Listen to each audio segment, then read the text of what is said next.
मैं एनसीपी का national media coordinator professor नवीन कुमार बोल रहा हूं। महाकुंभ के संदर्भ में कुछ बातें स्पष्ट करनी है हमें। पहला तो ये है कि 144 वर्षों के अंतराल पर यह महाकुंभ प्रयागराज के त्रिवेणी संगम पर, जहां गंगा, जमुना और सरस्वती का मेल हुआ है, वहां पर 51 करोड़ से कहीं अधिक बड़ी आबादी हमारी स्नान और ध्यान में आई और वहाँ रातें गुजारी। मुझे कहना है कि इतना बड़ा जनसैलाब ये आस्था और व्यवस्था के प्रति समर्पण को भी दर्शाता है। आस्था तो है ही, व्यवस्था भी इस रूप में और सुचारू था, सुदृढ़ था, जिसके कारण लोगों का आना सहज हुआ और वहाँ रातें गुजारनी बहुत ही सहज और सफल हुआ। पहली बात आपको जानना होगा कि आदित्यनाथ योगी जी का नेतृत्व, प्रशासनिक क्षमता वहाँ खुलकर देखने को मिली। यह महाकुंभ के शुरू होने से पहले ही उन्होंने जनता जनार्दन में ये भरोसा जताया था कि उत्तर प्रदेश में कानून व्यवस्था काबू में है। और जिसके कारण क्या हुआ, श्रद्धालुओं की भीड़ में बच्चे, बूढ़े, औरतें बहुत संख्या में आ पाई और स्नान ध्यान के अलावे यहाँ रात गुजारी।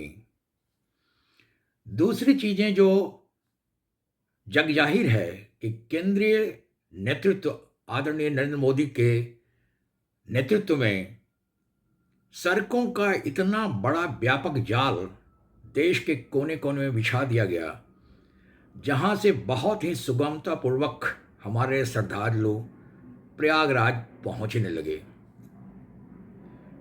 उन्हें किसी तरह की असुविधा नहीं हुई। इससे अलावे भी कई चीजें हैं जो आम जन को समझना होगा। आप देखे होंगे, ये हिंदू धर्मावलंबियों का है सिर्फ आस्था और व्यवस्था का केंद्र नहीं बना। जो गैर हिंदू थे, जो देश के ही नहीं विदेशों को भी अट्रैक्ट किया, आम आदमी ही नहीं, खास व्यक्ति भी यहाँ आए और बड़ी संख्या में आए। उन्होंने अपने जीवन को बहुत धन्य बना दिया। ये समता मूलक समाज का, सनातन धर्म का जो बेस है, बहुत बड़ी पराकाष्ठा का एक केंद्र बना।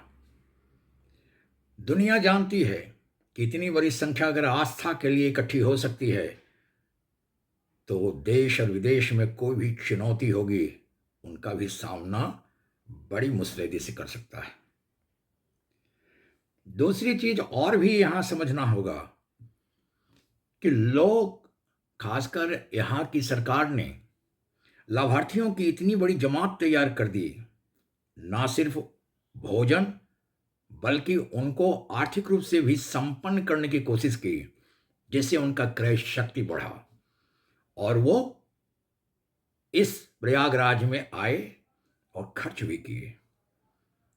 खर्च का यह आलम था कि सरकारी खजाना 3 लाख करोड़ से ऊपर कलेक्शन बता रहा है, जो एक महीने के अंतराल में कोई भी कारपोरेट घराने में भी इस तरह की आमदनी नहीं देखी जाती है।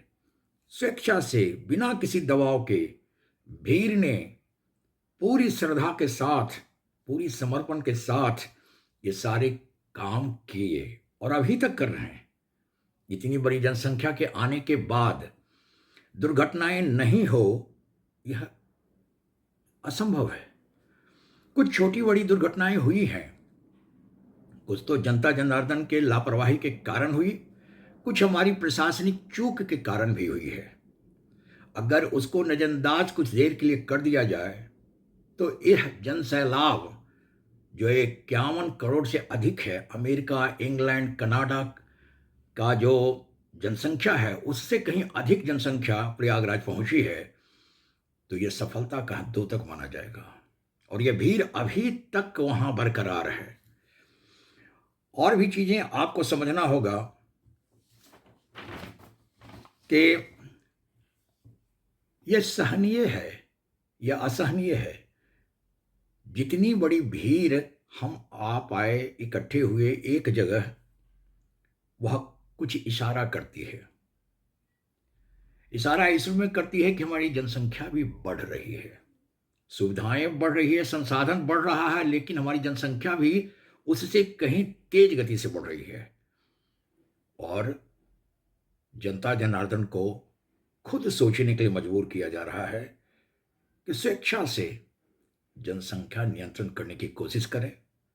सरकार से भी अपील करते हैं कि जनसंख्या नियंत्रण के बारे में कुछ कानूनी फैसले अवश्य लें।